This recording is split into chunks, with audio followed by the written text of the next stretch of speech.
என் அன்பு பிள்ளையே, உனது நெஞ்சின் ஆழத்தில் பல காலமாக நீ பூட்டி வைத்திருந்த அத்தனை வேதனைகளுக்கும், தனிமையில் நீ வடித்த கண்ணீருக்கும் விடை சொல்ல, இந்த அண்டசராசரங்களையும் காக்கும் கைலைநாதனான நானே உன்னை தேடி வந்திருக்கிறேன். இந்த வார்த்தைகள் ஏதோ தற்செயலாக உன் கண்களில் பட்டுவிட்டதாக நீ ஒருபோதும் எண்ணிவிடாதே. அகிலத்தில் எத்தனையோ கோடி உயிர்கள் தங்களின் கர்ம வினைகளின் சூழலில் சிக்கித் தவித்துக் கொண்டிருக்கும் இந்த வேளையில் எம்பெருமான் ஈசனின் இந்த திருவாக்கு உன்னை மட்டுமே துல்லியமாக குறிவைத்து வந்திருக்கிறது என்றால், உனது விடிவு காலம் தொடங்கிவிட்டது என்பதை முழுமையாக உணர்ந்து கொள். உலகத்தின் சத்தங்களை சற்று ஒதுக்கிவிட்டு உன் உள்ளுணர்வை திறந்து நான் சொல்வதை ஆழமாக கேள். உன் ஆத்மாவின் ஆழத்தில் நீ சுமந்து கொண்டிருக்கும் நெஞ்சை பிளக்கும் வலிகளை நான் அறியாதவன் அல்ல. எல்லோருக்கும் நன்மையை மட்டுமே செய்தேனே, யாருக்கும் எந்த துரோகமும் நான் நினைக்கவில்லையே. பின்பு என் வாழ்வில் மட்டும் ஏன் இத்தனை இருள் சூழ்ந்திருக்கிறது என்று பல இரவுகள் உறக்கமின்றி நீ தவித்திருக்கிறாய். உன்னை சுற்றி இருந்தவர்கள், நீ உயிராக மதித்தவர்கள் எல்லாம் உன் தூய்மையான அன்பை பயன்படுத்திக் கொண்டு உனக்கான தேவை முடிந்ததும் உன்னை தனிமையில் தவிக்க விட்டுச் சென்றதை எண்ணி உன் இதயம் சுக்குநூறாக உடைந்திருக்கிறது. வெளியில் அனைவரிடமும் தைரியசாலியாக சிரித்துக் கொண்டு உள்ளுக்குள் யாருக்கும் தெரியாமல் ரணக்களமாக நீ உன்னை மறைத்து ஆடிய நாடகங்கள் அனைத்தும் என் நெற்றிக்கண்ணுக்கு தெளிவாகவே தெரியும். மனிதர்கள் உன்னை பலமுறை காயப்படுத்திய பின்பும் உன் குணத்தை நீ மாற்றிக்கொள்ளவில்லையே என்று உனக்குள் நீயே பலமுறை வருந்தியிருக்கிறாய். ஆனால் அதுதான் உனது மாபெரும் பலம் என்பதை இப்போது உரைக்கிறேன் கேள். கரைகாணாத பெருங்கடலின் நடுவே சுற்றிலும் கொடிய உவர்ப்பு நீர் முழுமையாகச் சூழ்ந்திருந்தாலும் கடலின் ஆழத்திலிருந்து ரகசியமாக பீரிட்டு வரும் ஒரு நன்னீர் ஊற்று தன் சுவையையும் இனிமையையும் ஒரு காலம் இழக்காது. அந்த உப்பு நீரோடு அது தன்னை ஒருபோதும் சமரசம் செய்து கொள்ளாது. அதுபோலவே எவ்வளவு சுயநலவாதிகளும் வஞ்சகர்களும் உன்னை சூழ்ந்து காயப்படுத்தினாலும் நீ உனது தர்மத்திலிருந்தும் தூய்மையான அன்பிலிருந்தும் சற்றும் விலகவில்லை. உன் ஆத்மாவின் அந்த மாசற்ற தன்மையை பார்த்துத்தான் ஆதிசிவனான நான் உன்னை என் நெஞ்சோடு அணைத்துக் கொண்டேன். தொடர் தோல்விகளும் அவமானங்களும் உன்னை அழித்து விட்டதாக நீ கலங்குகிறாய். உனக்கு ஒரு பேருண்மையை உரைக்கிறேன், கவனமாக கேள். பல திசைகளிலும் சிதறி ஓடும் பாதரசத்தை நெருப்பிலும் பல மூலிகைகளின் சாற்றிலும் தொடர்ந்து வதைத்து மாபெரும் சித்தர்கள் அதனை ஒரு கட்டுக்குள் கொண்டு வருவார்கள். பார்ப்பதற்கு அது ஒரு கொடிய சித்திரவதையாக தோன்றினாலும் அந்த படுபயங்கரமான நெருப்பின் முடிவில்தான் அந்த அலைபாயும் பாதரசம் அகிலத்தையே காக்கும் எக்காலத்திலும் அழியாத அளப்பரிய தெய்வீக சக்தி கொண்ட ரசமணியாக உருமாறும். என் அன்பு பிள்ளையே, அலைபாய்ந்து கொண்டிருந்த உனது வாழ்க்கையையும் உனது எண்ணங்களையும் இந்த துன்பங்கள் என்னும் நெருப்பிலிட்டு நான் சுட்டெரித்தது உன்னை வதைப்பதற்காக அல்ல, உன்னை எதற்கும் கலங்காத எவராலும் அசைக்க முடியாத ஒரு மாபெரும் ஆளுமையாக மாற்றுவதற்காகத்தான். இன்னொரு மாபெரும் ரகசியத்தையும் உனக்கு வெளிப்படுத்துகிறேன். எல்லையற்ற இந்த விண்வெளியில் பல யுகங்களாக பிரகாசிக்கும் ஒரு மாபெரும் நட்சத்திரம் ஒரு கட்டத்தில் தன்னை சுற்றியுள்ள இருளின் மாபெரும் அழுத்தத்தால் சுருங்கிப் போய் உடையும் நிலைக்குச் செல்லும். பார்ப்பதற்கு அந்த நட்சத்திரம் தன் ஒளியை இழந்து அழிந்து விட்டதைப் போலத்தான் தோன்றும். ஆனால் அந்த மாபெரும் அழுத்தமும் சுருக்கமும் அது அழிவதற்கான அறிகுறி அல்ல. அடுத்த நொடியே அது ஒரு மாபெரும் ஒளிப்பிழம்பாக வெடித்துச் சிதறி அந்த ஒட்டுமொத்த பிரபஞ்சத்திற்கே ஒளியூட்டும் புதிய சாம்ராஜ்யங்களை உருவாக்கும் மாபெரும் விந்தையை நிகழ்த்தும். உனது தற்போதைய நிலையும் அதுவே. நாலாபுரமிருந்தும் உன்னை அழுத்தும் பொருளாதார நெருக்கடிகளும் உறவுகளின் துரோகங்களும் உன்னை அழித்து விடுவதற்காக வந்தவை அல்ல. நீ சுருங்கிப் போய்விட்டாய், உன்னால் இனி எழவே முடியாது என்று அகந்தையில் சிரிப்பவர்கள் முன்னே ஈசனின் அருளால் நீ ஒரு மாபெரும் ஒளிப்பிழம்பாக வெடித்துச் சிதறி உன்னை சுற்றியுள்ள பல்லாயிரம் பேருக்கு வாழ்வாதாரமாக மாறப்போகிறாய் என்பதற்கான தெய்வீக தயாரிப்புதான் இந்த நெருக்கடிகள். இனி நீ தனிமையில்லை. உன்னை வாட்டி வதைத்த கர்ம வினைகள் அனைத்தும் என் உடுக்கையின் நாதத்தில் சுக்குநூறாக உடைந்துவிட்டன. உனக்காக புதிய பிரம்மாண்டமான வாசல்களை நான் திறக்கப் போகிறேன். இது வெறும் ஆரம்பம் மட்டுமே. உனது நேர்மையான உழைப்பிற்கும் நீ சிந்திய வியர்வைக்கும் நான் தரப்போகும் மாபெரும் சாம்ராஜ்யத்தை பற்றியும் உனது வாழ்க்கையின் அடுத்த கட்ட நகர்வுகளை பற்றியும் நான் உன்னோடு தொடர்ந்து ஆழமாக பேசப்போகிறேன். என் வார்த்தைகளை முழுமையாக நம்பு. இந்த ஈசனின் திருவாக்கு உனது ஆன்மாவை தொட்டிருந்தால் உனது விடிவுகாலம் பிறந்துவிட்டது என்பதை நீ ஆழமாக உணர்ந்தால் உனது நம்பிக்கையை இன்றே உறுதிப்படுத்து. சிவனே துணை என்று பதிவிட்டு உன் ஈசனின் பேரருளை பெற்றுக்கொள். என் உயிரினும் மேலான குழந்தையே, உன் நெஞ்சின் பாரத்தை முழுவதும் என் பாதங்களில் இறக்கி வைத்துவிட்டு என் வார்த்தைகளில் முழுமையாக லயித்துப்போ. இத்தனை காலமாக உன் வியர்வையை நிலத்தில் சிந்தி உறக்கத்தை தொலைத்து நீ செய்த கடின உழைப்பிற்கு எந்தவிதமான உரிய அங்கீகாரமும் கிடைக்கவில்லையே என்ற பெருவலி உன் மனதை குதறிக்கொண்டிருக்கிறதல்லவா? உன் அபாரமான திறமையை பார்த்து வியக்க வேண்டிய உலகம் உன்னை திறமையற்றவன் என்று முத்திரை குத்தி ஏளனம் செய்தபோது உன் இதயம் சுக்குநூறாக உடைந்தது. வாழ்க்கையில் ஒரு சிறு அளவு கூட முன்னகராமல் சேற்றில் சிக்கிய சக்கரமாக அதே இடத்தில் உழன்று கொண்டிருக்கிறோமே என்று தனிமையில் நீ குமுறி அழுத கண்ணீரை ஆதிசிவனான நான் கவனித்துக் கொண்டுதான் இருந்தேன். இதோ உனக்கான ஆணித்தரமான பதிலை உரைக்கிறேன், கவனமாக கேள். வீதியிலும் வயல்வெளியிலும் கிடக்கின்ற சாதாரண களிமண்ணை எத்தனையோ மனிதர்கள் தினந்தோறும் எந்தவிதமான சிந்தனையுமின்றி தங்கள் கால்களில் மிதித்துச் செல்கிறார்கள். அந்த மண் எவர்கண்ணுக்கும் ஒரு பொருட்டாக தெரிவதில்லை.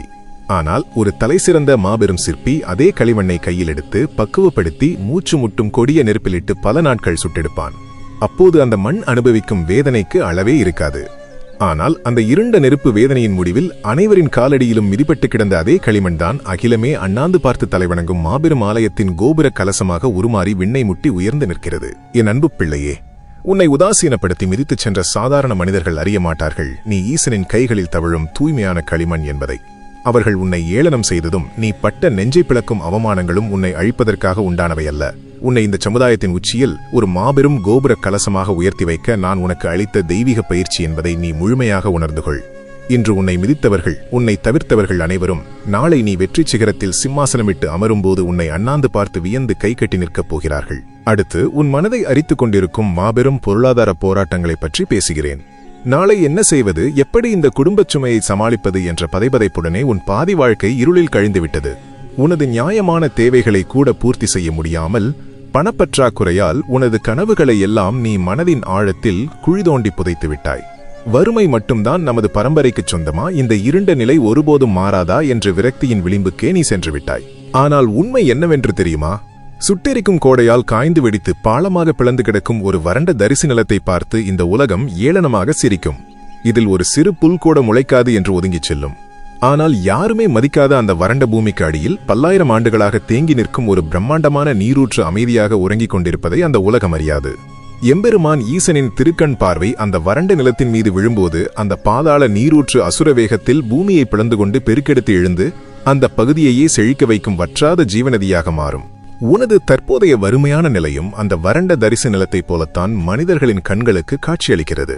ஆனால் உனக்குள் நான் மறைத்து வைத்திருக்கும் மாபெரும் அசுரத் திறமையும், உனக்காக நான் கைலாயத்தில் பத்திரமாக தேக்கி வைத்திருக்கும் எல்லையற்ற செல்வமும் அந்த பாதாள நீரூற்றை போன்றது. இப்போது என் அருட்பார்வை உன் மீது முழுமையாக பட்டுவிட்டது. உன்னை வாட்டிய வறுமை என்னும் வறட்சி இன்றுடன் முற்றிலுமாக ஒழிந்து மாபெரும் செல்வம் ஜீவநதியாக பெருக்கெடுத்து ஓடப்போகிறது. உனது நேர்மையான உழைப்புக்கான பலன் பல மடங்காக மழையென உன்னை தேடி வரும். நீ கொஞ்சமும் எதிர்பாராத திசைகளிலிருந்து முற்றிலும் அறிமுகமில்லாத மனிதர்கள் மூலமாக கூட உனக்கு பிரம்மாண்டமான வாய்ப்புகள் வந்து சேரும். நீ இனி மற்றவர்களிடம் கையேந்தி நிற்கும் நிலையில் அல்லாமல் வறுமையில் வாடும் பலருக்கும் வாரி வழங்கும் மாபெரும் வள்ளலாக மாறப்போகிறாய். உன்னை சுற்றியுள்ள உலகம் உன்னை தனிமைப்படுத்திவிட்டதே, இந்த இக்கட்டான சூழ்நிலையில் உனக்கு துணையாக யாருமே இல்லையே என்று நீ பலமுறை கலங்குகிறாய். அந்த தனிமை உன்னை அழிப்பதற்காக கொடுக்கப்பட்ட தண்டனை அல்ல. மாபெரும் விருட்சம் ஒன்று வெட்டப்பட்டு சுட்டெரிக்கும் வெயிலிலும் கொட்டும் மழையிலும் உறையும் பனியிலும் பல காலமாக வெட்டவெளியில் யாருமின்றி தனித்து போடப்படுகிறது. அந்த மரத்திற்கு அந்த தனிமையும் இயற்கை சீற்றங்களும் சொல்ல முடியாத நரக வேதனையாக இருக்கும். ஆனால் அந்த வலிகளை தாங்கி தாங்கித்தான் அது இரும்பை போன்ற மாபெரும் உறுதித்தன்மையை பெறுகிறது.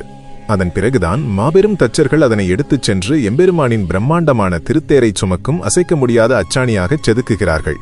அந்த தனிமையும் சூறாவளியை போன்ற பதப்படுத்தும் காலமும் இல்லாவிட்டால் மாபெரும் தேரின் ஒட்டுமொத்த எடையை தாங்கும் தகுதியை அந்த மரம் ஒரு காலம் பெற்றிருக்காது. நீ தனிமையில் அனுபவித்த வறுமையும் யாருமற்ற அந்த வெறுமையும் தான் உன்னை பதப்படுத்தி நாளை வரப்போகும் மாபெரும் சாம்ராஜ்யத்தையும் எல்லையற்ற செல்வத்தையும் தாங்கி வழிநடத்துவதற்கான மாபெரும் தகுதியையும் பக்குவத்தையும் உனக்கு கொடுத்திருக்கிறது. உலகத்தின் சூழ்ச்சிகளைக் கண்டும் உன் வளர்ச்சியை தடுக்க நினைக்கும் எதிரிகளின் வஞ்சகத்தைக் கண்டும் நீ இனி ஒருபோதும் அஞ்ச தேவையில்லை. அடர்ந்த வனத்தில் மாபெரும் யாகம் நடத்தும் முனிவர்களை கொடிய அரக்கர்களிடமிருந்து காக்க அந்த முனிவர்கள் தங்களை சுற்றிலும் வரையும் ஒரு சாதாரண நீர்க்கோடு தீய சக்திகள் நெருங்கும் போது வானளாவிய மாபெரும் நெருப்புக் கோட்டையாக மாறி அவர்களை பாதுகாக்கும். அதேபோல உன் குடும்பத்தையும் உன்னையும் எந்த தீய சக்தியும் எதிரிகளின் சூழ்ச்சியும் நெருங்க முடியாதபடி ஆதிசிவனான எனது பேரருள் உன்னை சுற்றி ஒரு மாபெரும் அசைக்க முடியாத நெருப்புக் கோட்டையாக எக்கு அரணாக மாறியிருக்கிறது. உன் வம்சமே இப்போது ஈசனின் முழுமையான பாதுகாப்பில் திளைத்திருக்கிறது. இனி உனது ஒவ்வொரு அடியும் மாபெரும் வெற்றியை நோக்கி மட்டுமே கம்பீரமாக அமையும். கைலாயத்தின் பரிபூரண ஆசீர்வாதம் உன்னை முழுமையாக சூழ்ந்துவிட்டது. தர்மத்தின் வழியில் நிற்கும் உனக்கு துணையாக சிவகணங்கள் அணிவகுத்து நிற்கின்றன. ஈசனின் இந்த திருவாக்கு உனது பொருளாதார தடைகளை முற்றிலுமாக உடைத்து உனக்கு மாபெரும் செல்வத்தையும் அசைக்க முடியாத பாதுகாப்பையும் தரும் என்று நீ முழுமையாக நம்பினால் உனது விடிவு காலத்தை மனதார வரவேற்க சிவனே துணை என்று பதிவிட்டு உனது மாசற்ற நன்றியை ஈசனின் பாதங்களில் சமர்ப்பித்துக்கொள். என் அன்பு பிள்ளையே, உனது நெஞ்சின் ஆழத்தில் உறைந்திருக்கும் இன்னொரு பெருவலியை இப்போது நான் துடைத்தெறியப் போகிறேன். எந்த உலகச் சலனங்களும் இன்றி முழுமையான கவனத்தோடு நான் உரைப்பதை ஆழமாக கேள். இரவும் பகலும் தூக்கத்தை தொலைத்து உனது இரத்தத்தையே வியர்வையாகச் சிந்தி நீ செய்த காரியங்களுக்கு உரிய பலனை எந்த உழைப்பும் இல்லாத வஞ்சகர்கள் மிக எளிதாக திருடிச் சென்று விட்டார்களே என்று நீ ரணக்களமாக துடித்திருக்கிறாய். உன் கடின உழைப்பிற்கான அங்கீகாரத்தை மற்றவர்கள் தட்டிப்பறித்துச் சென்றதை எண்ணி தனிமையில் பலமுறை நீ குமுறியிருக்கிறாய். இதற்கான விடையை இப்போது உரைக்கிறேன் கேள். ஒரு நேர்மையான பட்டு நெசவாளி தன் இரத்தத்தையே இழையாக கொண்டு தன் விரல்கள் தேய கண்ணீர் மல்க நெய்த ஒரு மாபெரும் தெய்வீக பட்டாடையை ஒரு திருடன் மிக எளிதாக இருளில் அபகரித்துச் சென்று அரசனின் சபையில் தனக்கான பாராட்டை பெற்றுக்கொள்வான். அதை பார்த்து அந்த ஏழை நெசவாளியின் நெஞ்சம் சுக்குநூறாக உடைந்து போவான். ஆனால் அந்த திருடனால் ஒரு பட்டாடையை மட்டுமே திருட முடியும். மீண்டும் மீண்டும் ஆயிரம் பட்டாடைகளை எவ்வித குறையுமின்றி உருவாக்கும் அந்த நெசவாளியின் மாபெரும் திறமையை அவனால் ஒரு காலம் திருட முடியாது. உன் உழைப்பையும் புகழையும் சிலர் தற்காலிகமாக அபகரித்திருக்கலாம். ஆனால் ஈசனின் திருவருளால் உனக்குள் வீற்றிருக்கும் அந்த வற்றாத அசுரத் திறமையை இந்த உலகத்தில் எவராலும் திருட முடியாது. அந்த திறமையே உன்னை மாபெரும் சாம்ராஜ்யத்தின் சிம்மாசனத்தில் நிரந்தரமாக அமர வைக்கும். உன்னை முழுமையாக நம்பிய நீ உயிராக நேசித்த உறவுகள் உன் அன்பின் ஆழத்தை புரிந்து கொள்ளாமல் உதாசீனப்படுத்திச் சென்றதை எண்ணி நீ இன்னும் கலங்கிக் கொண்டிருக்கிறாய். உனது தூய்மையான தியாகத்திற்கு அவர்கள் அளித்த பரிசு இந்த தனிமைதானா என்று நீ வேதனைப்படுகிறாய். விலையுயர்ந்த உலக புகழ் பெற்ற ஒரு மாபெரும் ஓவியத்தை ஒரு பார்வையற்றவனின் கைகளில் கொடுத்தால் அவனுக்கு அதன் மாபெரும் அருமை எப்படி தெரியும்? அவனது கண்கள் குருடாகிப் போனதால் அந்த உன்னதமான ஓவியத்தை வெறும் சொரசொரப்பான காகிதம் என்று நினைத்து தரம் தாழ்த்தி வீதியில் வீசி எறிவான். என் உயிரினும் மேலான குழந்தையே, உன்னை விட்டு பிரிந்தவர்கள், உன்னை ஏளனம் செய்தவர்கள் அனைவரும் உன் தூய்மையான அன்பை காணத் தவறிய அந்த பார்வையற்றவர்கள். அந்த பார்வையற்றவர்களின் கைகளில் அகப்பட்ட விலைமதிப்பற்ற ஓவியம்தான் நீ. உனது அருமையை உணராதவர்கள் உன்னை விட்டு விலகியதற்காக நீ ஒருபோதும் கண்ணீர் சிந்தாதே. அவர்கள் விலகியது உனக்கான இழப்பல்ல. உனது தகுதியை முழுமையாக உணர்ந்த, எந்த எதிர்பார்ப்புமின்றி உன்னை ஆத்மார்த்தமாக நேசிக்கும் மாபெரும் மனிதர்களை உன் வாழ்வில் நான் நிரந்தரமாக இணைக்கப் போகிறேன். நோய்களாலும் தீராத உடல் உபாதைகளாலும் நீ இழந்த உனது ஆரோக்கியத்தை பற்றி இப்போது நான் பேசப் போகிறேன். நீண்ட காலமாக உன்னை வாட்டி வதைத்த பிணிகளால் நீ சோர்ந்து போய்விட்டாய். மரண பயமும் எதிர்காலம் குறித்த பதைபதைப்பும் உன்னை தனிமையில் சித்திரவதை செய்கிறது. ஆனால் அடர்ந்த காட்டில் வாழும் சர்ப்பம் தன் பழைய சுருங்கிய தோலை முழுமையாக உரித்து எரிந்துவிட்டு ஒரு புதிய பளபளப்போடும் எதற்கும் அஞ்சாத அசுரபலத்தோடும் சீறி எழுவதை நீ பார்த்திருப்பாய். அதேபோல உனது தேகத்தை பிடித்துள்ள பழைய பிணிகளும் மனச்சோர்வும் இன்றுடன் உன்னை விட்டு முற்றிலுமாக உதிர்ந்து விழப்போகின்றன. நோய்களாலும் தொடர்ச்சியான உடல் வலியாலும் நீ இழந்த அத்தனை ஆற்றலையும் காலனை வென்ற காலசம்ஹார மூர்த்தியான என் அருளால் நீ மீண்டும் முழுமையாக பெறுவாய். வைத்தியநாதனாக நானே நேரில் வந்து உன் பிணிகளை தீர்த்து எந்தச் செயலையும் மலைக்காமல் செய்து முடிக்கும் மாபெரும் புத்துணர்ச்சியையும் தேஜஸையும் உனக்கு தருவேன். உனது முகம் இனி கைலைநாதனின் பேரொளியை பிரதிபலிக்கும். உனது மனக்கவலைகளும் குடும்ப பொறுப்புகளும் ஒரு மாபெரும் புயலாக உன்னை தாக்கும்போது உனது மனம் சற்றே தடுமாறி விரக்தியடைகிறது. சுற்றியுள்ள மனிதர்கள் உன்னை வீழ்த்த பல சூழ்ச்சிகளை பின்னுகிறார்கள். ஆனால் கொந்தளிக்கும் மாபெரும் சமுத்திரத்தின் நடுவே எப்பேற்பட்ட பிரளய காற்று வீசினாலும், அலைகள் மலைபோல் விண்ணை முட்டி எழும்பினாலும், நடுக்கடலின் பாதாளத்தில் ஆழமாக பதிந்திருக்கும் இரும்பு நங்கூரம் சற்றும் அசைவதில்லை. அது அந்த மாபெரும் கப்பலை எவ்வித சேதாரமுமின்றி பாதுகாப்பாக நிலைநிறுத்தும். என் அன்பு பிள்ளையே, இனி எத்தனை புயல்கள் உன் வாழ்க்கையில் வீசினாலும் உனது மனம் அந்த நடுக்கடல் நங்கூரத்தைப் போல எதற்கும் அசையாத இரும்பாக மாறும். ஈசனின் மீதான உனது மாசற்ற பக்தியும் நான் உனக்கு தரும் ஆத்மபதமும் எந்தவொரு கடினமான சூழ்நிலையிலும் உன்னை அசைக்க முடியாத வீரத்தோடு நிலைநிறுத்தும். எதிரிகளின் அத்தனை சூழ்ச்சிகளும் உனது மன உறுதியின் முன்னே சுக்குநூறாக உடைந்து சிதறும். உனது உடல், மனம் மற்றும் வாழ்க்கை பயணம் முற்றிலும் புதுப்பிக்கப்பட்டுவிட்டது. நான் உனக்காக தயார் செய்துள்ள ராஜபாட்டையில் நீ அடியெடுத்து வைக்கப் போகிறாய். உன் வாழ்வில் ஈசன் நிகழ்த்தப் போகும் மாபெரும் அற்புதங்களை முழுமையாக நம்பினால் அந்த நம்பிக்கையை இப்போதே உறுதிப்படுத்து. சிவனே துணை என்று ஆத்மார்த்தமாக பதிவிட்டு உனது நன்றியை ஈசனின் பாதங்களில் சமர்ப்பித்துக்கொள். என் அன்பு பிள்ளையே, என் குரலுக்காக காத்திருக்கும் உனது செவிகளை முழுமையாக திறந்து வைத்துக்கொள். நீ எத்தனையோ முயற்சிகள் செய்தும் உனது கடின உழைப்பிற்கு ஏற்ற மாபெரும் வெற்றி இன்னும் உன்னை வந்து சேரவில்லையே என்று நீ கலங்குகிறாய். உன்னோடு பயணத்தை தொடங்கியவர்கள் எல்லாம் பெரிய உயரங்களை அடைந்து விட்டார்கள். நீ மட்டும் எந்த வளர்ச்சியுமின்றி அதே இடத்தில் நிற்கிறாயே என்று நீ வருந்துகிறாய். ஆனால் ஒரு மூங்கில் விதை மண்ணுக்குள் புதைக்கப்பட்டவுடன் பல வருடங்களுக்கு அது வெளியே எந்த வளர்ச்சியையும் காட்டாது. அது செத்துவிட்டதோ என்று உலகம் ஏளனம் செய்யும். ஆனால் அந்த இருண்ட காலத்தில் எந்த புயல் வந்தாலும் சாயாதபடி தனது வேர்களை பூமிக்கு அடியில் பிரம்மாண்டமாக பலப்படுத்திக் கொண்டிருக்கும். வேர்கள் முழுமையாக பலமடைந்த பின்பு மிக குறுகிய காலத்தில் அகிலமே வியக்கும்படி வானளாவ வளர்ந்து நிற்கும். உனது தற்போதைய தாமதமும் அத்தகையதே. உனக்கான வெற்றியை நான் தாமதப்படுத்துவது உன்னை தண்டிப்பதற்காக அல்ல. நீ பெறப்போகும் அசுர வளர்ச்சியை எந்த புயலும் வீழ்த்திவிடக் கூடாது என்பதற்காக உனது அடித்தளத்தை உனக்கே தெரியாமல் நான் பலப்படுத்திக் கொண்டிருக்கிறேன். உனது முன்னேற்றத்தைக் கண்டு பொறுக்க முடியாத வஞ்சகர்கள் உனக்கு எதிராக பல சூழ்ச்சிகளை செய்கிறார்கள். உன்னை பற்றி வீண்பழிகளை சுமத்தி உன்னை அழிக்க நினைக்கிறார்கள். இதை எண்ணி நீ அஞ்ச வேண்டாம். கம்பீரமாக நிற்கும் ஒரு மாபெரும் மலையை பார்த்து பொறுக்க முடியாத ஒருவன் அந்த மலையை நோக்கி தன் முழு பலத்தையும் திரட்டி கூழாங்கற்களை வீசினால் அந்த மலை ஒருபோதும் அசைந்து கொடுக்காது.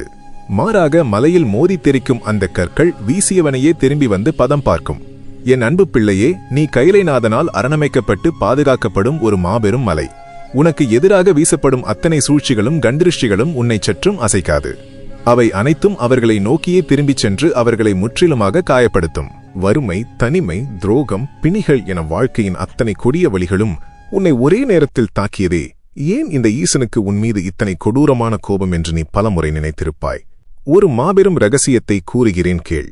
உலகத்திலேயே மிகவும் கொடிய, உயிரை பறிக்கக்கூடிய பல நஞ்சுகளை ஒன்று சேர்த்து அதனை கொதிக்கும் தீயிலிட்டு பல மூலிகைகளால் பக்குவப்படுத்தும் போது அந்த நஞ்சுகள் தன் கொடிய தன்மையை முற்றிலுமாக இழந்துவிடுகின்றன. கொடிய விஷமாக இருந்த அவை உலகத்தின் அத்தனை பிணிகளையும் தீர்க்கும் மாமருந்தாக எக்காலத்திலும் அழியாத தெய்வீகச் சிலையாக உருமாறுகின்றன. அதேபோலத்தான் உன்னை தாக்கிய தனிமை, வறுமை, துரோகம் என்னும் அத்தனை கொடிய நஞ்சுகளையும் நான் ஒன்றிணைத்து கஷ்டங்கள் என்னும் தீயிலிட்டு உன்னை புடம் போட்டேன். இன்று நீ பலரின் வலிகளை தீர்க்கும் ஒரு மாபெரும் சஞ்சீவியாக, அசைக்க முடியாத தெய்வச் சக்தியாக உருமாறியிருக்கிறாய். உனது வம்சத்தையும் உனது குடும்பத்தையும் பல ஜென்மங்களாக பிடித்து ஆட்டிப்படைத்துக் கொண்டிருக்கும் கர்ம வினைகளை எண்ணி நீ பயப்படுகிறாய். இந்த இருள் எப்போது விலகும் என்று ஏங்குகிறாய். பல்லாயிரம் வருடங்களாக எந்த வெளிச்சமும் இல்லாமல் கார் இருள் சூழ்ந்து கிடக்கும் ஒரு ஆழமான குகையை அகற்றுவதற்கு மீண்டும் ஒரு 10,000 வருடங்கள் தேவையில்லை. அந்த இருண்ட குகைக்குள் ஒரு ஞானி ஏற்றிச் செல்லும் ஒரு ஒற்றை அகல்விளக்கின் ஒளி அந்த ஒட்டுமொத்த இருளையும் நொடிப்பொழுதில் விரட்டி அடித்துவிடும். அதைப்போல பல தலைமுறைகளாக உன் குடும்பத்தை சூழ்ந்திருக்கும் அத்தனை கர்ம வினைகளையும் உனது உள்ளத்தில் எரியும் தூய்மையான ஒற்றை சிவபக்தி என்னும் ஒளிக்கதிர் முற்றிலுமாக சுட்டெரித்துவிட்டது. இனி உனது வாழ்க்கையில் இருளுக்கு இடமில்லை. கையிலைநாதனின் இந்த திருவாக்கு உனது ஆத்மாவை தட்டி எழுப்பியிருந்தால் உனது வெற்றிக்கான காலம் கனிந்துவிட்டது என்பதை நீ ஆழமாக நம்பினால் சிவனே துணை என்று பதிவிட்டு உன் வெற்றிக்கான மாபெரும் முத்திரையை இப்போதே பெற்றுக்கொள். என் உயிருடன் கலந்த அன்பு பிள்ளையே, உனது அகங்காரத்தை முழுமையாக அழித்து உன்னை ஒரு மாபெரும் சக்தியாக உருமாற்றும் கைலைநாதனின் அடுத்த திருவிளையாடலை இப்போது உனக்கு உரைக்கிறேன். உன் மனக்கதவை முழுமையாக திறந்து உலகச் சத்தங்களை முற்றிலுமாக ஒதுக்கிவிட்டு என் வார்த்தைகளை உள்வாங்கு. வாழ்க்கையில் உனக்கு பிடித்தமான பல விஷயங்களை நீ இழந்துவிட்டதாக கண்ணீர் வடிக்கிறாய். உனது ஆசைகள் எல்லாம் உன்னிடமிருந்து ஈவிரக்கமின்றி பறிக்கப்பட்டு விட்டதே என்று தனிமையில் தவிக்கிறாய். ஏமாற்றங்கள் மட்டுமே என் வாழ்க்கையின் நிரந்தர பரிசா என்று நீ உனக்குள் பலமுறை கேட்டு துடித்திருக்கிறாய். ஆனால் இதோ ஆதிசிவனான நான் உனக்கு ஒரு பேருண்மையை உரைக்கிறேன் கேள். கானகத்தில் சுதந்திரமாக பறந்து கொண்டிருக்கும் ஒரு அழகிய பறவையின் சிறகிலிருந்து ஒரு மென்மையான இறகு பலத்த காற்றில் பீத்து எரியப்படும்போது அந்த பறவை சொல்ல முடியாத வலியை உணரும். தனது அழகின் ஒரு பகுதி பறிப்போய்விட்டதே, தான் ஊனமுற்றுவிட்டோமோ என்று கலங்கும். ஆனால் மண்ணில் விழுந்த அந்த ஒற்றை இறகை ஒரு மாபெரும் ஞானி தன் கைகளில் எடுத்து அதனை ஒரு எழுதுகோலாக மாற்றி எக்காலத்திலும் அழியாத ஒரு மாபெரும் காவியத்தை எழுதுவார். அந்த பறவை தனது ஒரு சாதாரண இறகை இழந்த வலியைத்தான் உணர்ந்தது. ஆனால் ஈசனின் அருளால் அந்த இறகு ஒரு மாபெரும் இதிகாசத்தை படைக்கும் கருவியாக மாறியதை அது அறியவில்லை. என் அன்பு பிள்ளையே, உனது ஆசைகளும் நீ இழந்ததாக நினைக்கும் அத்தனை உறவுகளும் அந்த சாதாரண இறகை போன்றதுதான். நீ இழந்தவற்றை வைத்து உனது வாழ்க்கையில் அகிலமே வியக்கும் மாபெரும் காவியத்தை, வெற்றியின் சரித்திரத்தை எழுதவே எம்பெருமானாகிய நான் அவற்றை உன்னிடமிருந்து தற்காலிகமாக பிரித்தேன். உனது இழப்புகள் அனைத்தும் வீணானவை அல்ல, அவை ஈசனின் கைகளில் தவிழும் மாபெரும் வெற்றி ஆயுதங்கள் என்பதை நீ முழுமையாக உணர்ந்து கொள். உன்னிடமிருந்து எதெல்லாம் பறிக்கப்பட்டதோ அவை அனைத்தும் பல மடங்காக பல பிரம்மாண்டங்களோடு உன்னை வந்து சேரும் நேரம் நெருங்கிவிட்டது. உனது குடும்பத்திற்காகவும் உன்னை சார்ந்தவர்களுக்காகவும் நீ அத்தனை வலிகளையும் சுமக்கிறாயே, அதற்கான விடையை இப்போது கூறுகிறேன். அடர்ந்த வனத்தில் தனது குட்டிகளுடனும் கூட்டத்துடனும் பயணிக்கும் தலைமையானை பாதையில் இருக்கும் கொடிய முட்புதர்களை தன் பாதங்களால் மிதித்து துகளாக்கிக் கொண்டே முன்னேறும். கொடிய முட்கள் குத்தி அதன் கால்களில் இரத்தம் வழியும். அந்த வலியை பொருட்படுத்தாமல் அது ஏன் அப்படி செய்கிறது தெரியுமா? தனக்கு பின்னால் வரும் தனது குட்டிகளும் தனது வம்சமும் எவ்வித காயமுமின்றி பாதுகாப்பாக பயணிக்க வேண்டும் என்பதற்காகவே அந்த தலைமை யானை அத்தனை முட்களையும் தன் கால்களில் வாங்கிக் கொள்கிறது. என் உயிரினும் மேலான பிள்ளையே, உன் வாழ்க்கையில் நீ சந்தித்த வறுமை, துரோகம், அவமானம் என்னும் அத்தனை கொடிய முட்களையும் நீ உன் நெஞ்சில் எந்த மறுப்புமின்றி தாங்கிக் கொண்டாய். அதற்கு காரணம் உனக்கு பின்னால் வரும் உன் சந்ததியினரும் உன் குடும்பமும் எந்த கர்ம வினைகளின் முட்களிலும் சிக்காமல் மாபெரும் ராஜபாட்டையில் பயணிக்க வேண்டும் என்பதற்காகவே உன்னை அந்த தலைமை யானையாக நான் தேர்ந்தெடுத்தேன். நீ படும் ஒவ்வொரு அடியும், நீ சிந்தும் ஒவ்வொரு சொட்டு கண்ணீரும் உனது வம்சத்தை காக்கும் மாபெரும் அரணாக மாறிவிட்டது. உனது தியாகத்தின் பலனாக உன் தலைமுறைகள் எந்த துன்பமுமின்றி பேரானந்தமாக வாழப்போகிறார்கள். சில நேரங்களில் உனது உழைப்பிற்கும் உனது தியாகத்திற்கும் எந்த நன்றியும் இந்த உலகத்திடமிருந்து கிடைக்கவில்லையே என்று நீ வேதனைப்படுகிறாய்.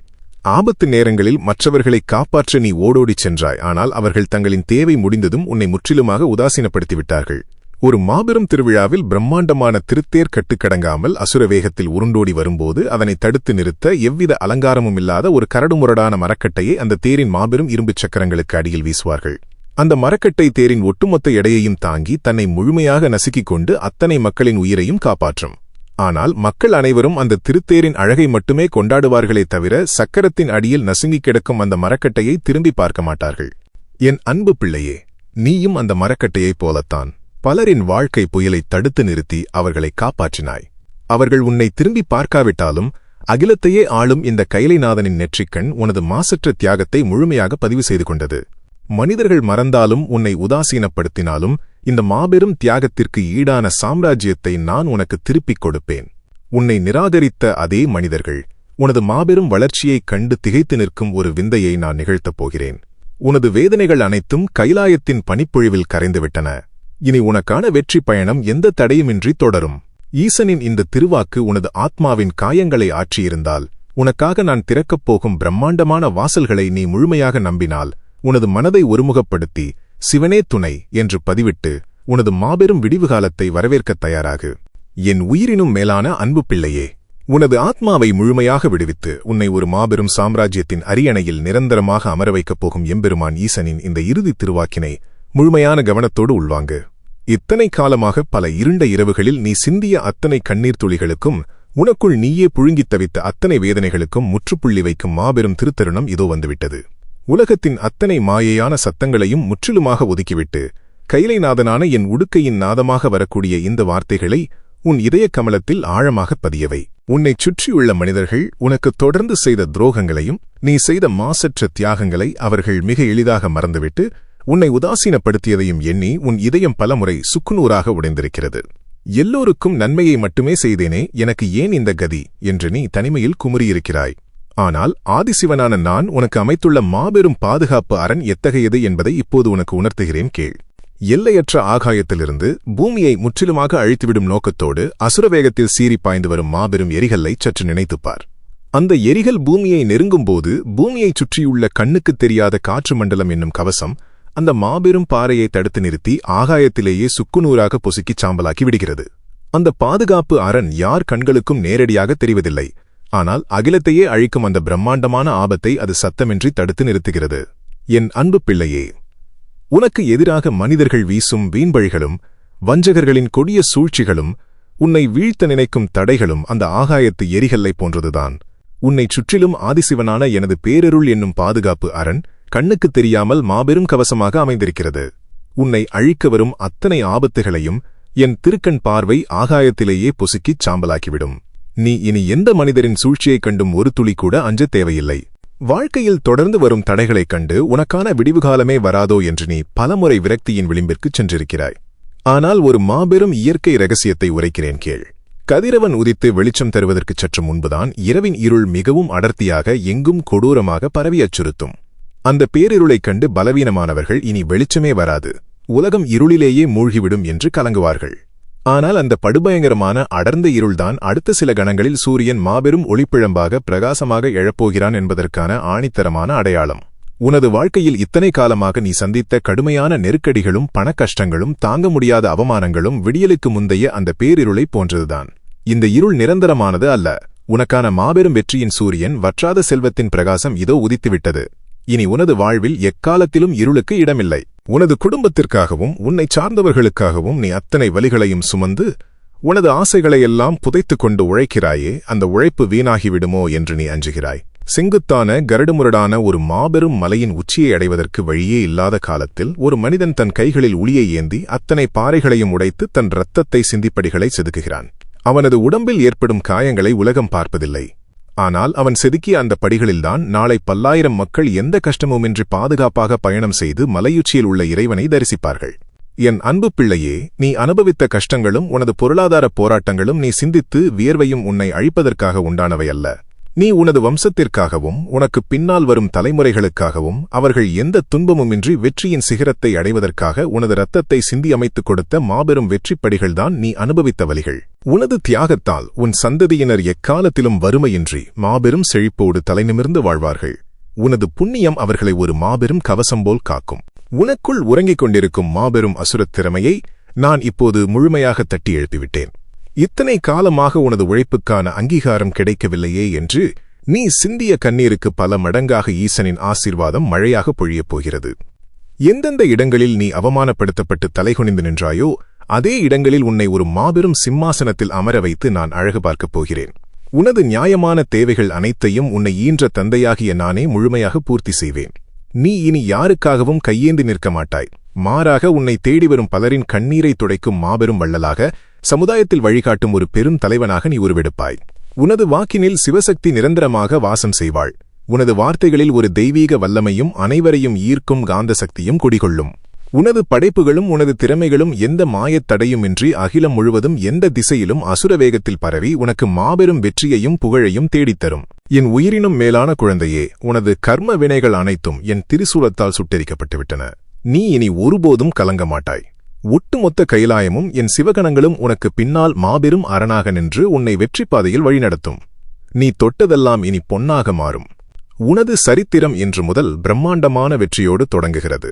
கைலைநாதனின் இந்த திருவாக்கு உனது ஆத்மாவின் காயங்களை முழுமையாக ஆற்றியிருந்தால் உனது வாழ்க்கையில் மாபெரும் வெற்றி பயணம் தொடங்கிவிட்டது என்பதை நீ ஆழமாக நம்பினால் உனது நம்பிக்கையை இன்றே முழுமையாக உறுதிப்படுத்திக் கொள்.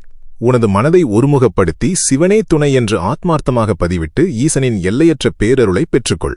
அனுதினமும் ஆதிசிவனின் இத்தகைய மாபெரும் அருளாடல்களையும் உனது வாழ்வின் இருளை அகற்றி ஒளியூட்டும் தெய்வீக திருவாக்குகளையும் தொடர்ந்து பெற்று உனது வாழ்க்கையை தர்மத்தின் பாதையில் மென்மேலும் வளமாக்கிக் கொள்ள நமது சிவனே துணை காணொளி குடும்பத்தில் இப்போதே உங்களை முழுமையாக இணைத்துக் கொள்ளுங்கள். நாம் அனைவரும் ஒன்றாக இணைந்து சிவபெருமானின் எல்லையற்ற கருணையை பெறுவோம். உனது மாபெரும் விடிவுகாலம் இதோ பிறந்துவிட்டது. எம்பெருமான் ஈசனின் பேரருள் எக்காலத்திலும் உன்னோடு அசைக்க முடியாத அரணாக நிலைத்திருக்கும். ஓம் நம சிவாய.